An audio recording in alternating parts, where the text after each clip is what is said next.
로마서 11장 1절부터 12절까지 말씀입니다. 교독해서 읽겠습니다. 그러므로 내가 말하노니 하나님이 자기 백성을 버리셨느냐? 그럴 수 없느니라. 나도 이스라엘인이요 아브라함의 씨에서 난 자요 베냐민 지파라.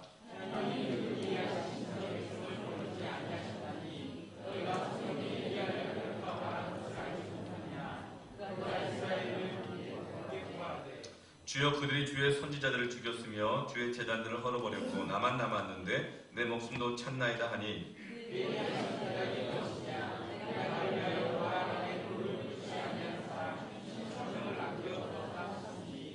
그런즉 이와 같이 지금도 은혜로 택하심을 따라 남은 자가 있느니라.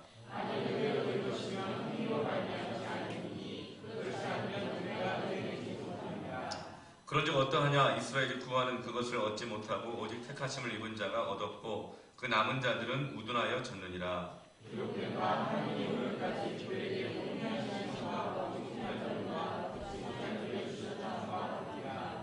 또 다윗이 이르되 그들의 밥상이 올무와 덫과 거치는 것과 보응이 되게 하시옵고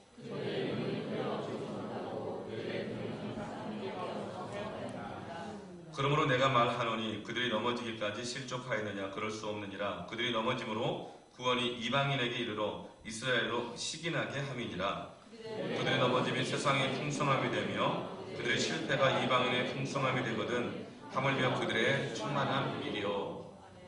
아멘. 바울은 9장부터 해서 계속 이스라엘 백성, 유대인들의 구원에 대해서 계속 말씀하고 있습니다. 그런데 이 11장 1절에 내가 말하노니 하나님이 자기 백성을 버리셨느냐? 이 질문으로 이 11장을 시작하고 있어요. 왜 바울은 하나님이 자기 백성을 버리셨느냐? 이 질문을 던질까요? 우리가 보기에도 도무지 안 될 것 같은 사람을 볼 때 하나님은 저 사람 포기하신 것 아닐까? 이 생각 들 때가 있습니다. 어쩌면 내 모습을 보면서도 하나님이 나 포기하시지 않았을까? 이제는 포기해야 되는 것 아닌가? 하는 생각이 들 때 하나님이 자기 백성을 버리신 것 아닌가? 버리셨느냐? 이 질문할 때가 있어요. 우리가 어떤 일을 열심히 하다가 포기하고 싶을 때가 있어요. 어느 때 그럴까요? 내 맘 같지 않다는 걸 느낄 때 그래요. 바울이 오늘 하나님이 이스라엘 백성들을 포기하셨느냐? 버리셨느냐? 그럴 수 없다. 이렇게 말을 하면서 그 이유를 하나님이 남은 자를 두셨다 이렇게 말하고 있어요. 그 대표적인 사람으로 바울 장애 자신을 말하고 또 엘리야 선지자를 말하죠. 엘리야 선지자가 하나님의 일을 열심히 하다가 바알을 섬겼던 이 바알의 선지자를 850대 1로 싸워가지고 승리를 했어요. 그런데 당시에 이스라엘을 다스리던 아합 왕과 그 부인 이세벨이 있었는데 이스라엘 역사상 가장 악한 왕과 표독스러운 그런 왕비였어요. 그래서 하나님을 잘 믿는 선지자들을 죽이고 하나님의 제단을 헐어버리고 사사건건 방해했던 사람들이었습니다. 그런데 이 엘리야가 그 바알의 선지자 850명과 1대 850으로 싸워서 승리하게 된 거예요. 그걸 보고 이세벨 이 왕비가 마음이 더 독해져가지고 엘리야에게 사람을 보내서 협박합니다. 내일 이맘때쯤에 너를 잡아 죽이러 갈 것이다. 그 말을 듣고 엘리야가 두려워가지고 호렙산까지 도망을 갑니다. 도망을 가서 숨어버려요. 그때 하나님께서 나타나시죠. 그때 엘리야가 하나님 앞에 투덜거립니다. 하나님, 열심히 하면 무슨 소용이 있습니까? 내가 목숨 걸고 하면 무슨 소용이 있습니까? 변한 게 없잖아요. 이제 모든 사람들을 다 없어졌고 나 혼자 한 것 같습니다. 나만 남았거늘 이렇게 말합니다. 그때 하나님이 엘리야에게 뭐라고 말하죠? 아니다. 너 혼자 남은 것이 아니라 바알에게 무릎 꿇지 않은 7,000명을 남겨놓았다. 너 혼자인 줄 알지? 네가 그렇게 남아있는 7,000명 중에 한 사람이다. 이렇게 말씀하는 거예요.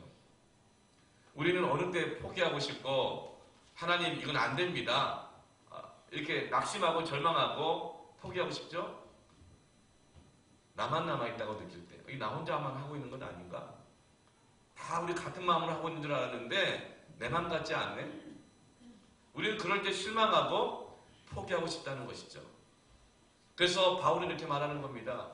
이방인들은 다 예수님 믿고 돌아오고 있는데 유대인들, 내 형제, 고륙, 친척 누구보다도 내 마음을 잘 이해하고 먼저 율법을 받았고 하나님을 믿었기 때문에 누구보다 먼저 예수님을 믿고 나와야 될 그 유대인들이 여전히 돌아오지 않고 있는 걸 보면서 하나님이 자기 백성 버리신 것 아닌가, 포기되는 것 아닌가, 그런 마음을 느낀 거예요. 그래서 유대인들의 구원을 얘기하다가 내가 말하노니 하나님이 자기 백성을 버리셨느냐, 이 질문을 하는 겁니다. 그러나 하나님께서 오늘 로마서 11장을 통해서 하나님이 이 질문에 대해서 대답하십니다. 따라하시겠습니다. 그럴 수 없느니라.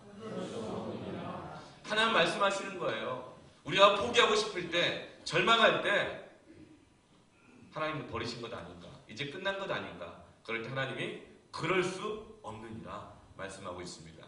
그 예로 바울 너 자신을 봐라. 바울이 말해요. 나도 이스라엘인이요 아브라함의 씨에서 난 자요 베냐민 지파라.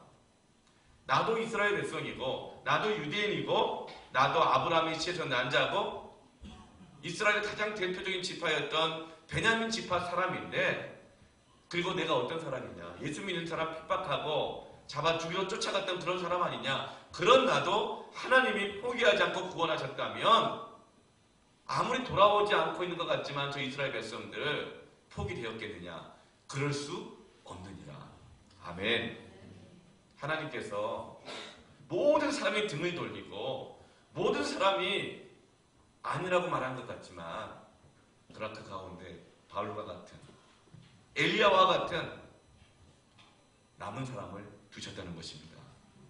그리고 하나님은 그 남은 사람을 통해서 하나님의 구원의 역사를 이루어 가심을 믿습니다.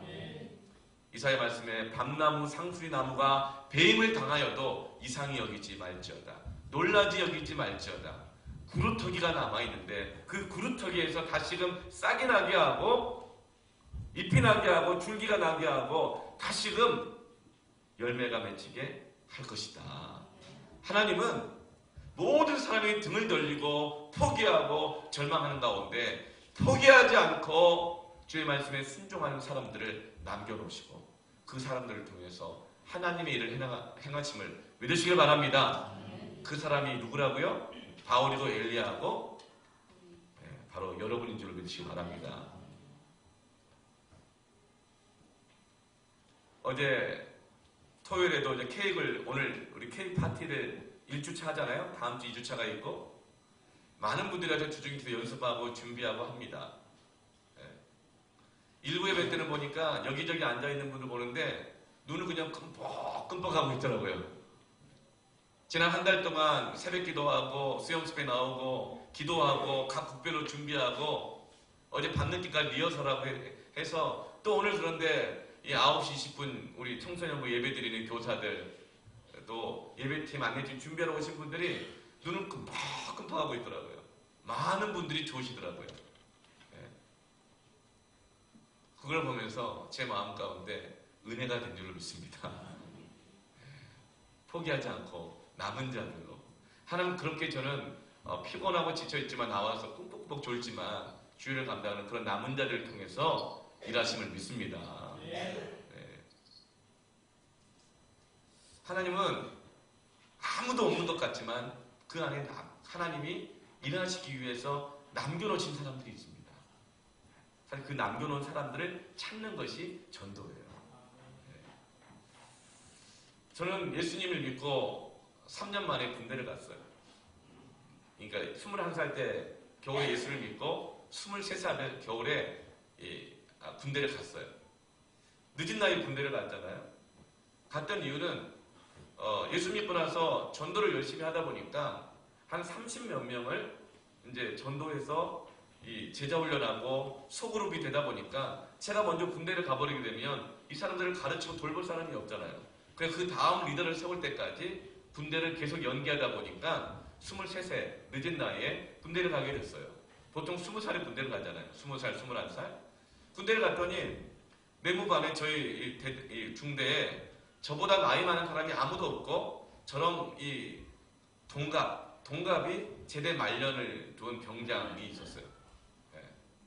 그러니까 늦은 나이에 군대를 가니까 여러 가지 험한 꼴을 많이 겪죠. 저보다 훨씬 어린 아이들한테 그 뭐랄까 부하 취급을 받고 시키고 막 이러는 거예요.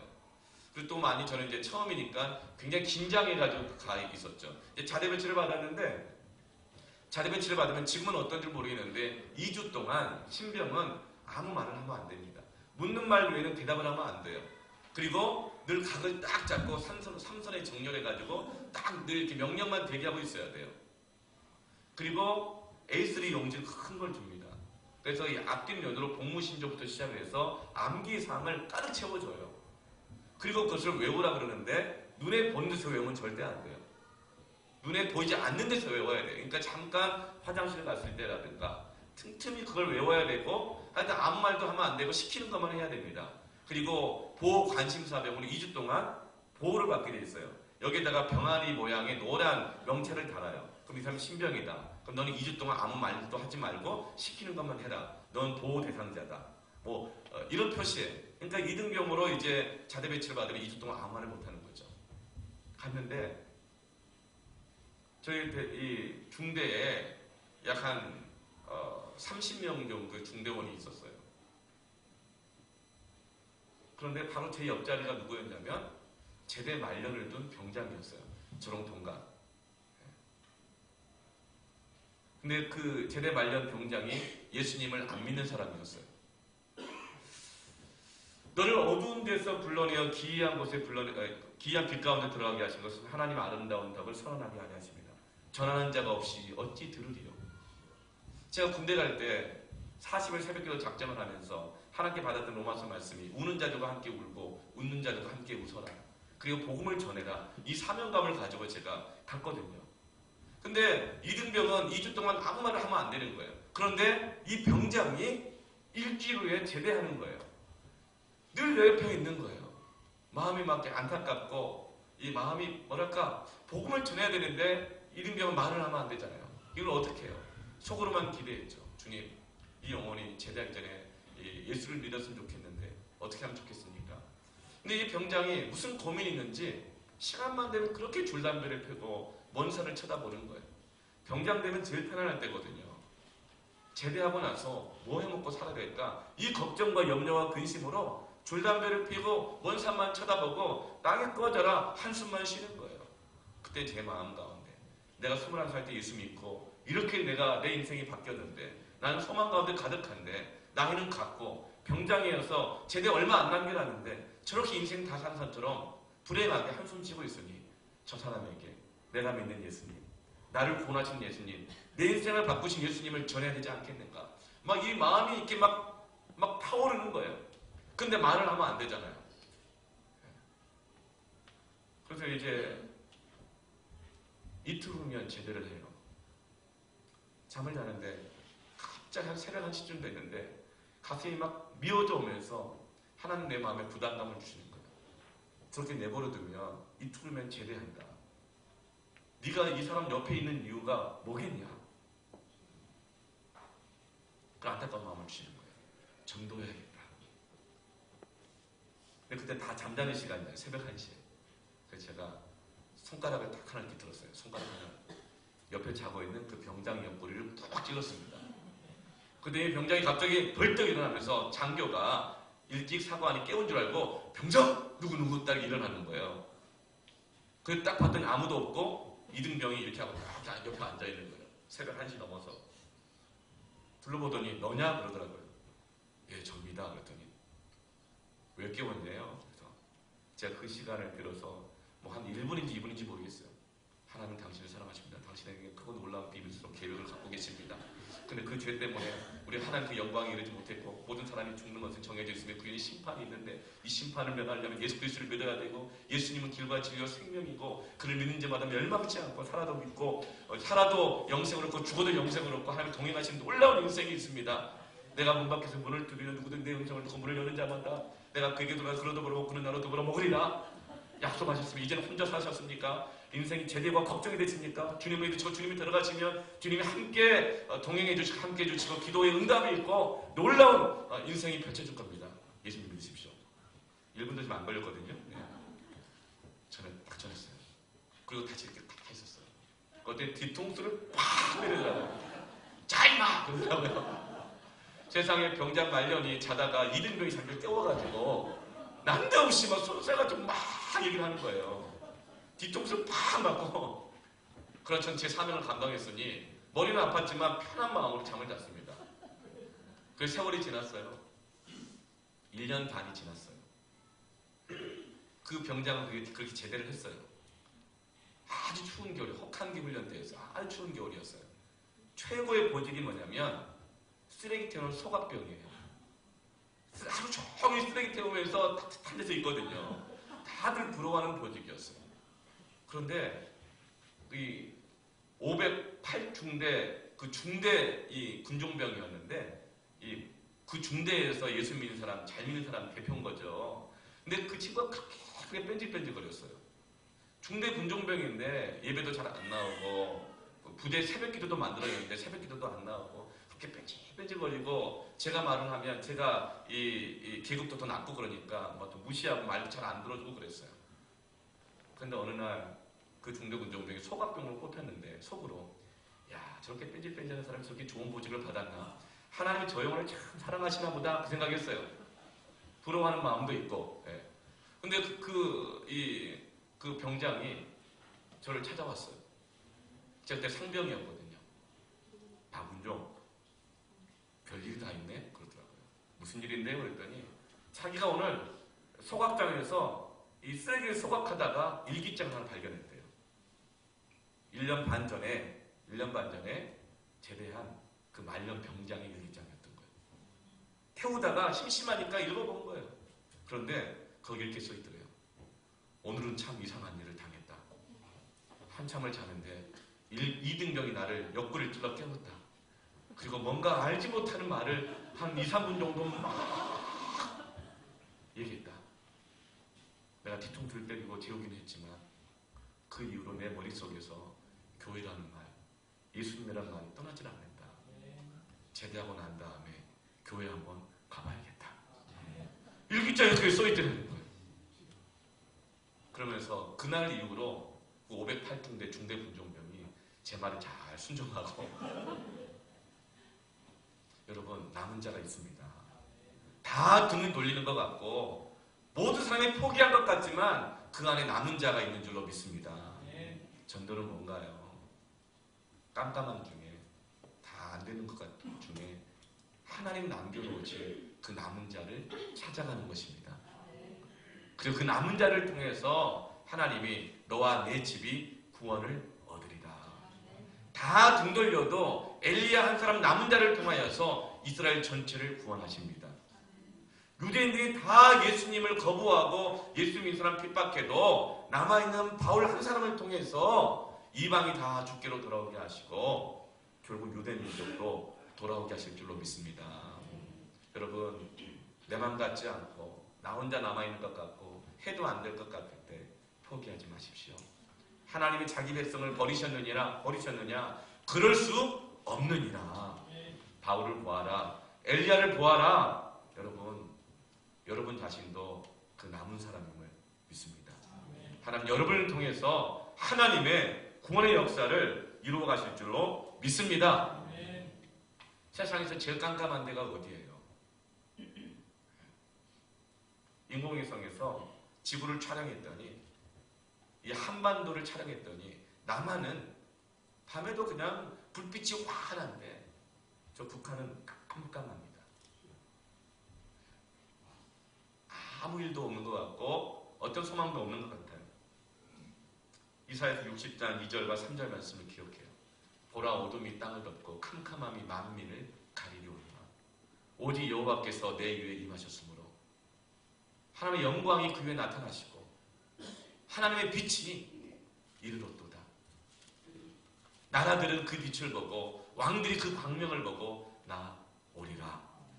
여러분 북한 땅 깜깜하죠. 아무것도 없는 것 같죠. 그러나 그 안에도 하나님의 남겨두신 사람이 있는 줄로 믿습니다. 다 사라진 것 같지만 북한의 평양 땅은 1907년도 평양 대부흥, 이 한국교회의 시작을 알리는 대부흥이 일어났던 곳이 평양입니다. 그리고 지금도 그곳에는 하나님의 남겨두신 사람들이 있습니다. 하나님은 북한 땅을 버리지 않았음을 믿습니다. 우리는 잊어버릴지라도, 먹고 사는데 바빠가지고 관심 없을지라도 하나님은 지금도 북한에서 지하교회에서 순전한 신앙으로 목숨을 걸고 예배하고 기도하는 그 성도들의 기도를 듣고 있는 줄 믿습니다. 그래서 북한도 구원받을 것입니다. 하나님 남겨두신 사람들이 있기 때문에. 이슬람 국가인 이란에는 하나님 남겨놓으신 그리스도인들이 200만 명이 있습니다. 그들의 200만 명의 신앙은 지금 우리의 신앙과 어쩌면 비교할 수 없을 만큼 순전하고 거룩한 신앙일 거예요. 이란은 아주 극렬한 이슬람 국가입니다. 거기서는 예수 믿는 사람이라는 것이 드러나게 되어지면 누가 죽여도 아무 할 말이 없어요. 예수 믿는 사람이다 그러면 그 집에 폭탄을 던지고 집에 그냥 막 들어와서 막 훔쳐가고 사람을 죽이고 해도 그것을 명예로운 것으로 여겨주는 곳이에요. 그러나 그 땅에 200만 명의 그리스도인들이 있습니다. 놀라운 일 아니에요? 누가 그 이란 땅에 예수 믿는 사람이 생길까? 예수 믿으면 그렇게 피곤하고 힘들고 목숨 걸어야 되고 가난해지고 고통스러운데 누가 믿겠느냐? 이란 땅은 버린 땅이 아니겠느냐? 아니요, 그럴 수 없느니라.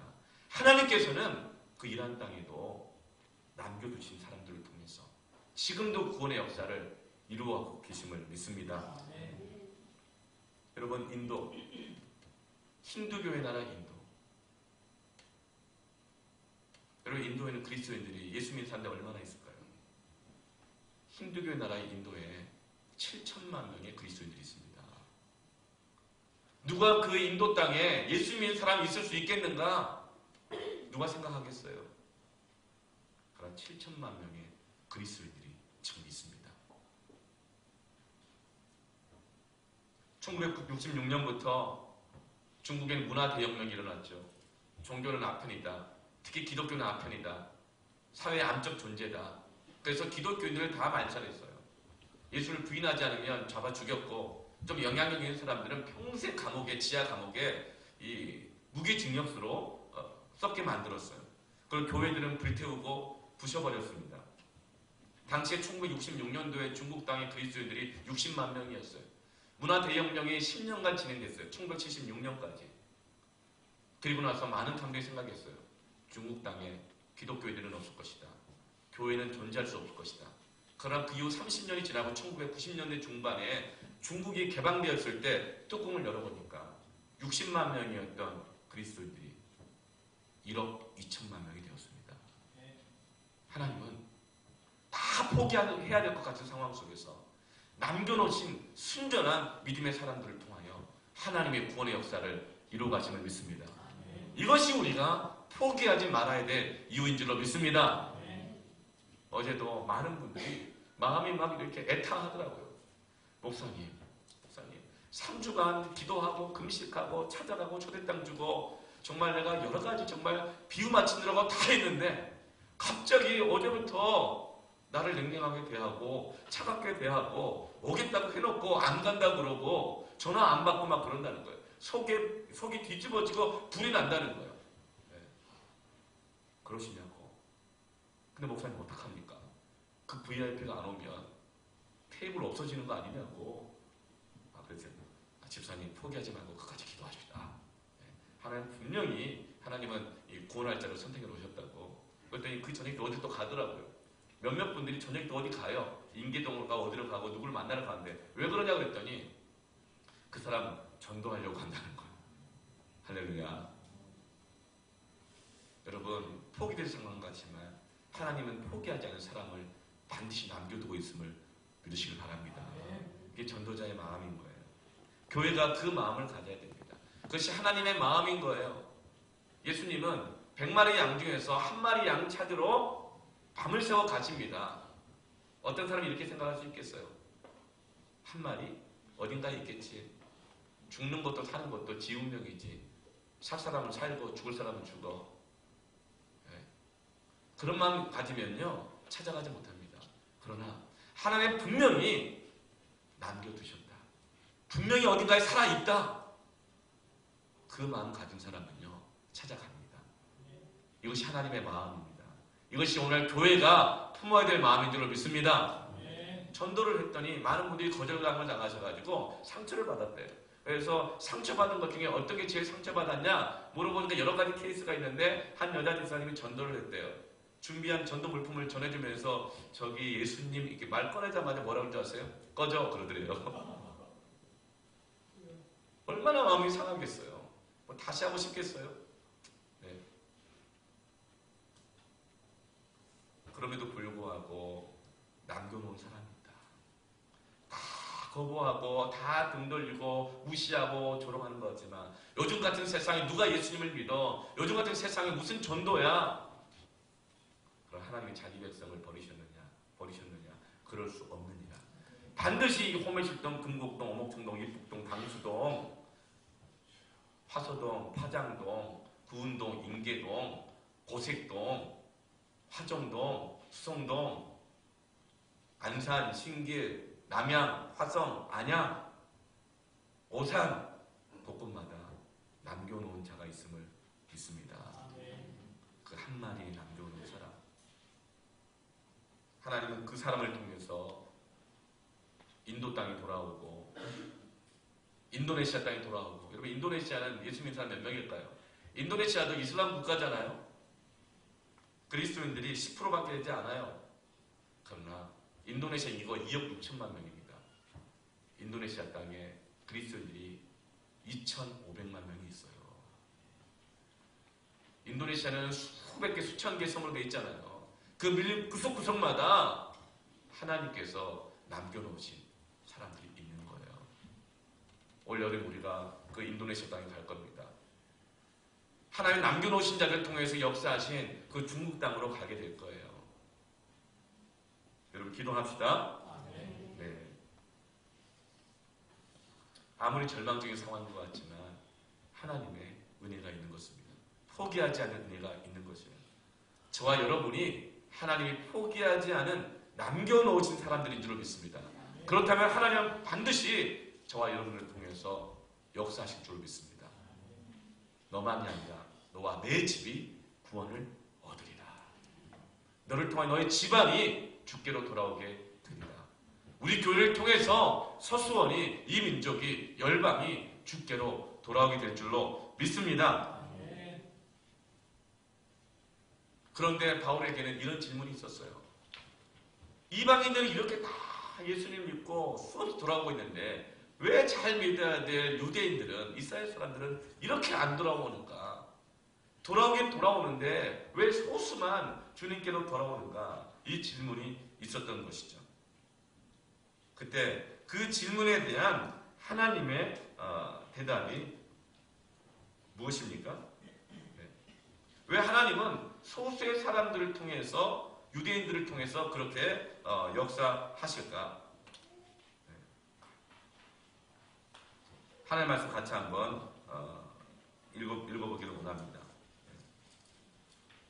11절과 12절 말씀 같이 한번 읽어볼까요? 11장 11절 12절 시작. 그러므로 내가 말하노니 그들이 넘어지기까지 실족하였느냐? 그럴 수 없느니라. 그들이 넘어짐으로 구원이 이방인에게 이르러 이스라엘로 시기나게 함이니라. 12절 그들의 넘어짐이 세상의 풍성함이 되며 그들의 실패가 이방인의 풍성함이 되거든 하물며 그들의 충만함이리요. 이방인들이 수없이 돌아오고 유대인들은 적게 돌아오는 이유는 주님께 돌아오지 않은 유대인들이 수없이 주께로 돌아와서 변화된 삶과 하나님의 은혜의 역사를 경험하고 있는 이방인들을 보면서 그들의 마음 가운데 시기함이 일어나게 하시고자 함이라는 거예요. 여러분 우리는 다 이방인 출신들 예수 믿는 사람들이잖아요. 이스라엘 백성들 빼놓고 우리 모두는 다 이방인 출신 그리스도인들이에요. 여러분 우리가 주께 돌아오지 않은 사람들에게 시기나게 하게끔 잘 살기를 바랍니다. 이방인들의 역할이 바로 이런 거예요. 우리가 잘 믿어야 돼요. 우리가 하나님의 은혜의 역사를 많이 경험해야 돼요.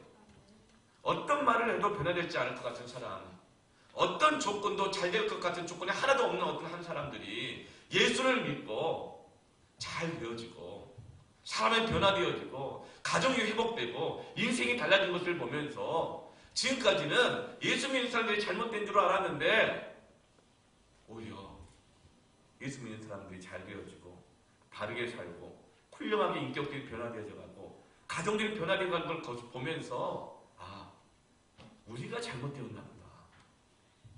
나도 저렇게 저 사람들처럼 예수를 믿어야 되지 않겠는가. 그 시기심이 일어나도록 하기 위하여 하나님께서 이방인들을 통하여 구원의 역사를 이루어 나가신다고 말씀하고 있는 것입니다. 교회들을 요즘 좀 다녀봐요. 이 홈에시던 금곡동에 있는 교회들을 다녀보면서 우리가 섬겨야 될 교회는 없는가 이걸 살펴보기도 하고, 또 어떤 교회는 뭐가 잘하고 있다, 뭐 잘 돼 있다, 이런 교회들도 뭐 찾아가서 보기도 하고 그래요. 그러면요, 어느 교회 가보면 우리 교회에 없는 좋은 게 있는 교회가 있어요. 어떤 프로그램, 시설도 그렇고 뭐가 있어요. 그러면요, 마음속에 시기심이 일어나요. 그래서 저거 우리 교회에 갖다 놓고 싶다. 저런 거 우리 교회도 한번 해야 되지 않겠는가. 이런 마음이 드는 거예요. 바로 그거예요. 그 완고한 죽게 돌아오지 않는 유대인들이 이방인들 안에 일어나는 복음의 역사를 보면서 부러워하게 만드는 거죠. 그러면서 그것을 받아들이고 싶게 만드는 거예요. 여러분, 예수님을 바르게 잘 믿기를 바랍니다. 하나님의 은혜의 역사를 넘치게 사모하고 경험하기를 축원합니다. 교회는 부흥해야 돼요. 왜요? 부흥이 안 되는 사람들은요, 조교에 문제 있다고 생각해요. 예수 믿는 사람들이 가난하고 얼굴 찡그리고 싸우고 불평하고 원망하고 막 그렇게 살아가다는, 그러면은요, 시기심이 안 일어나요. 쟤도 뭐 문제 있다, 뭐 잘못된 건 아니냐. 여러분, 펴지지 않으면 죽는 게 두 가지가 있다고 그래요. 낙하산하고 사람 얼굴이래요. 여러분, 신앙생활 할 때 얼굴 활짝 펴고 신앙생활하기 바랍니다. 예수 믿는다고 하면서 얼굴 찌푸리고 다니고 입에 원망과 불평과 낙심하는 마음과 부정적인 말만 달고 다니고 입으로 사람들 칭찬하고 격려하고 축복하기보다는 누구 비난하고 비판하고 판단하고 정죄하고 같이 얼굴 찌푸리고 그렇게 살아간다면 어느 예수 안 믿는 사람들이 시기가 나겠어요? 네가 믿는 예수를 어떤 사람들이 믿고 싶겠어요? 예수를 믿는다고 하면서 정직하지도 않고 거짓말하고 윤리적으로 문제가 있고 막 이렇게 살아간다고 하면 어느 누가 예수를 믿고 싶겠어요? 그런데 예수를 믿으면서 형편은 나보다 더 안 좋은 것 같은데 얼굴이 밝고, 형편이 나보다 더 안 좋은 것 같은데 더 정직하게 살아가고 더 열심히 살아가고 바르게 살아가는 걸 보면서 오히려 나한테 문제가 있나 보구나. 저들이 믿는 예수를 믿어야 되지 않겠는가. 이것이 우리의 역할인 줄로 믿습니다. 로마서 11장은 마지막 때 일어날 이 사건에 대해서 말씀하고 있는 계시의 말씀이에요. 종말의 때 이스라엘 백성들, 이방의 수가 다 차고 이스라엘 백성들이 죽게 돌아오면 마지막 때가 올 것이다. 마지막 때를 지금 계시해주고 있어요. 바울은 25절 말씀에 이방인들의 이 충만한 숫자를 말하고 있습니다. 이방인의 충만한 수가 들어오기까지 이스라엘의 더러는 우둔하게 된 것이라. 이방인들의 충만한 수가 다 돌아오게 되어지면 주님이 오신다는 겁니다. 그리고 누가복음 21장 24절에서 예수님도 이방인의 때가 있다고 말씀하고 계십니다. 지금이 바로 그러한 때인 거죠. 그런데 여러분, 주님은 언제 오시죠? 도적같이 오신다고 그랬잖아요. 근데 이 도적같이 오시는 것은요, 우리에게 해당하는 말이 아니에요. 예수님이 도적같이 오신다고 하는 것은 예수님 믿지 않는 사람들에게 해당되는 말씀입니다. 우리 믿는 자들에게 예수님이 도적같이 오지 않으세요. 데살로니가 전서 말씀을 보게 되어지면 예수님이 도적같이 우리 믿는 자들에게 오신다고 말씀하지 않고 계셔요. 마태복음 24장 14절 말씀 보면 함께 읽어볼까요? 마태복음 24장 14절 말씀 시작. 이 천국 복음이 모든 민족에게 증언되기 위하여 온 세상에 전파되리니 그제야 끝이 오리라. 천국 복음이 모든 민족에게 증언되어지면, 이 천국 복음이 증언되어지면 주님이 오신다고 했어요. 데살로니가 전서 5장 4절부터 6절 말씀 같이 한번 읽어보겠습니다. 시작. 형제들아, 너희는 어둠에 있지 아니하며 그날이 도둑같이 너희에게 임하지 못하리니 너희는 다 빛의 아들이요 낮의 아들이라. 우리가 밤이나 어둠에 속하지 아니하나니. 빛의 아들인 우리들에게는, 낮의 아들인 우리에게는 예수님이 도적같이 오시지 않는다 그랬어요. 그런데 예수님이 또 도둑같이 오신다는 건 뭘까요? 도둑은 어떻게 와요? 갑자기 와요. 자기가 오고 싶은 때 아무 때나 와요. 도둑은 와서 우리에게 두려움을 줍니다. 우리가 가진 것을 뺏어갑니다. 주님은 우리에게 그렇게 갑자기 아무 때나 두려움을 주면서 오시는 분이 아니라는 거예요. 이것은 마지막 때 우리 믿는 그리스도인들이 살아가야 될 삶의 모습을 이야기하고 있어요. 마지막 때에 살아가는 그리스도의 삶은 어떤 삶인가? 그것은 주님과 늘 함께하는 삶이라는 거예요.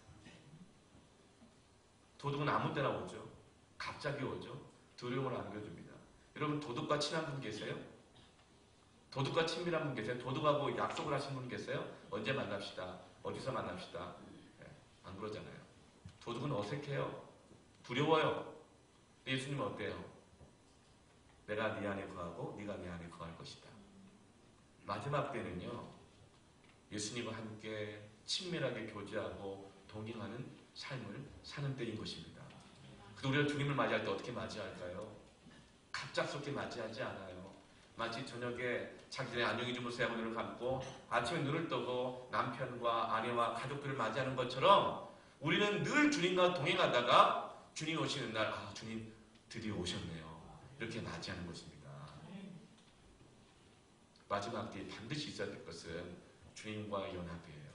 주님과의 동행함이에요. 주님과의 친밀함이에요. 주님과의 친밀함 없이 내 마음대로, 내 뜻대로, 내 생각대로, 계획대로 막 살아가다가 주님을 맞이하면 도둑같이 맞이하는 거예요. 우리는 그렇게 살면 안 된다는 거예요. 그리스도인들은 주님과 동행하다가 주님을 만나기를 바랍니다. 그래서 주님을 맞이하는 가장 중요한 영적 훈련 중에 하나가 뭐냐면 바로 기도와 말씀의 생활인 것입니다. 주님이 만약에 6월 둘째 주에 오신다, 그럼 어떻게 할까요? 우리는 6월호 큰숨 맑은 샘을 사는 겁니다. 그래서 6월 1일부터 주님 오실 때까지 그날 말씀을 묵상하고 기도하고 회개하고 순종하고 살아가는 거예요. 6월 셋째 주에 오시는데 뭐 하려고 6월호 큰술 맑은 샘을 사나? 낭비지. 여러분, 주님과 어색한 거예요. 그리고 주님 오실 때 도둑같이 오실 거예요. 여러분, 기도의 삶, 주님과 동행하는 이 삶이 멈춰준 분 계십니까? 다시 회복하시기를 축원합니다. 회복하시기를 축원합니다. 주님을 도둑같이 맞이하면 안 돼요. 여러분, 주님이 오시기를 기대하세요? 이방의 수가 가득 차게 되어지고 복음이 모든 민족에게 전해지면 그때가 올 것이라 그랬어요. 여러분, 지금이 바로 그때입니다. 거의 임박해 있어요. 지금 자기 민족의 언어로 복음을 듣지 못한 민족은요, 이 족속들은 아주 극히 소수입니다. 선교학자들은 2020년 앞으로 4년 후면 지구상에 있는 모든 민족이 자기의 언어로 낸 성경을 받아보게 된다고 말하고 있습니다. 말씀 그대로라면 어쩌면 예수님 4년 안에 오실 수 있어요. 4년 안에 오실 수 있어요. 여러분, 얼굴이 이렇게 어두워지세요? 4년 후에 개또 탈 게 있으세요? 10년 열심히 부었는데 5년째 받아야 되는 4년째 오시면 안 되니까. 여러분, 주님 오심을 사모하십니까? 정말 기다리세요? 전 정말 주님 빨리 오셨으면 좋겠어요. 그럼 저는 주일 설교에 대한 부담이 없어지지만 오늘은 저자 직감으로 말씀을 듣겠습니다. 예수님, 이렇게 주님 말씀하시겠잖아요. 여러분, 주님을 기다리십시오. 어떻게 기다립니까? 도적같이가 아니에요. 내일 주님이 오셔도 우리는 내일 새벽을 깨우고 기도하고, 다음 주에 오셔도 수용성 집회하고, 다음 주에 주님이 오신다 하더라도 오늘 우리는 케이크를 하면서 VIP를 품고 전도하고, 내일 모레 주님이 오신다고 해도 나는 새벽같이 일어나서 자녀들을 위해서, 남편을 위해서 밥을 하고, 이게 그리스도인의 삶인 거예요.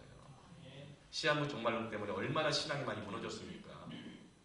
주님 언제 오신다 그래가지고 가정이고 교회고 직장이고 뭐고 다 팽개치고 산으로 올라가서 흰옷 입고 주님을 맞이하는 것이 진정한 마지막 때 신앙인의 모습이 아니라는 거예요. 주님과 동행하십시오.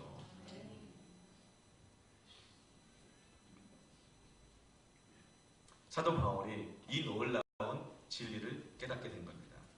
그래서 25절 말씀 보면 이 신비는 이라고 말해요. 이 신비는 이방인의 충만한 수가 돌아오기까지 신비라고 말해요. 그리고 이것이 얼마나 감격스러웠는지 33절 말씀 보면 깊도다 하나님의 지혜와 지식의 풍성하며 모든 사람이 포기할 만한 그때에 하나님은 정말 안 될 것 같고 포기할 것 같은데 그 보잘것없는 남은 자를 통하여서 이방인들이 다 주께로 돌아오게 하시고 그 이방인들이 돌아온 것을 통해서 유대인들의 마음에 시기가 나서 유대인들까지 끝까지 포기하지 않고 구원하려고 하시는 깊도다 하나님의 이 지혜, 이 부요하심이요, 이 신비요. 여러분, 저와 여러분 이 신비 안에 있는 줄로 믿습니다. 그러므로 우리는 포기할 수 없는 것입니다. 바울은 이 진리를 깨닫고 너무나도 감격스러워했어요. 저는 오늘 케이크 1주차 오늘 오후 3시 반에 케이크 파티가 있잖아요. 얼마나 많이들 준비하셨어요. 기도하고 패밀리마다 품고 VIP 품고 전도하고 지금도 아마 마음속에 지금 막 애타는 분도 있을 거예요. 그 VIP가 올 것인가 안 올 것인가 제 예배 마치고 빨리 밥 먹고 가서 태우러 가야 되는데 정말 올 것인가 안 올 것인가 뭐 이런 애타는 마음이 있죠. 이게 바로 하나님의 마음입니다. 하나님의 마음입니다. 그리고 이 마음을 포기하지 않기를 주님의 이름으로 축복합니다. 그리고 이렇게 고백합시다. 나는 하나님이 포기하지 않은 남은 사람입니다. 나를 통해 하나님이 역사하실 것입니다. 아멘. 저랑 함께 우리 기도하겠습니다.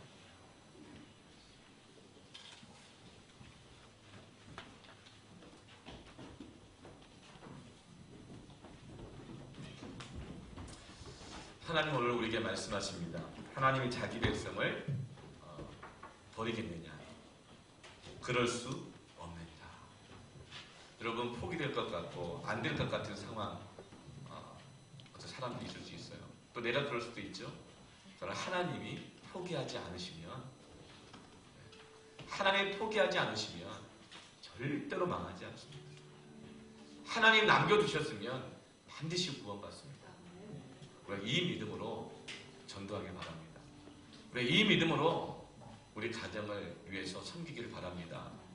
우리가 이 믿음으로 우리 교회가 세워진 이 땅을 섬기기를 원합니다. 여러분 포기한 사람이 있습니까? 내 맘 같지 않네? 나 혼자 남은 거 아니야? 하나님 말씀하십니다. 아니다. 바알에게 무릎 꿇지 않은 7천의 사람들이 있다. 네가 바로 그 증거다. 그 중에 한 사람이다. 포기하지 마십시오. 오늘 같이 함께 기도했으면 좋겠습니다. 하나님, 내 마음 가운데 포기하고 싶은 마음이 있었습니다. 두려움이 있었습니다. 그러나 하나님 포기하지 않으시 나도 포기하지 않겠습니다. 주님과 동행하지 못했던 것을 회개합니다. 주님과 함께하지 못했던 걸 회개합니다. 이제 다시금 주님과 동행하는 삶을 시작하겠습니다. 주님, 구원받아야 될 영혼들이 있습니다. 포기치 말아야 될 영혼들이 있습니다.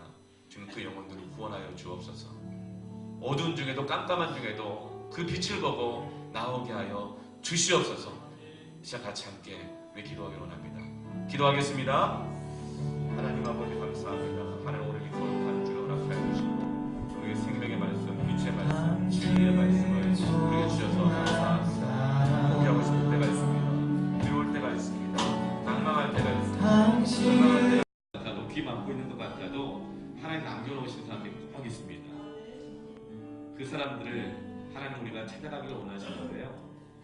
여러분, 하나님이 내 주변에 주께로 돌아오도록 하기 위해서 남겨놓으신 사람이 어떤 사람이 있을까 한번 떠올려봤으면 좋겠어요.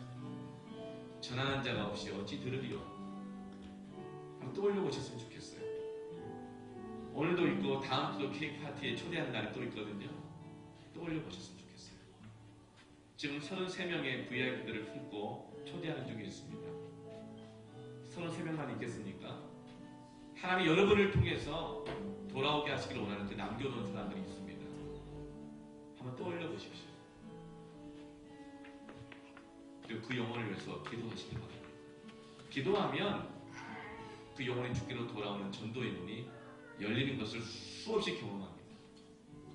그러나 기도하지 않으면, 그 영혼을 품지 않으면 전도의 문은 열리지 않습니다. 영혼 구원의 문은 열리지 않습니다. 여러분, 다른 어떤 것을 하기보다 기도부터 시작하십시오. 떠올려 보십시오. 떠올려 보십시오. 초대할 영혼들, 찾아갈 영혼들, 복음을 들어야 할 영혼들 떠올려 보십시오. 또 여러분 패밀리마다 VIP들이 있죠? 진짜 그 영혼들을 품고 기도합시다. 하나님, 오늘 그리고 다음 주 구원의 날이 되게 하여 주시옵소서. 주께로 돌아오게 하여 주시옵소서. 진짜 그 영혼들을 품고 함께 우리 기도하겠습니다. 기도합니다. 하나님 아버지, 우리 33명의 VIP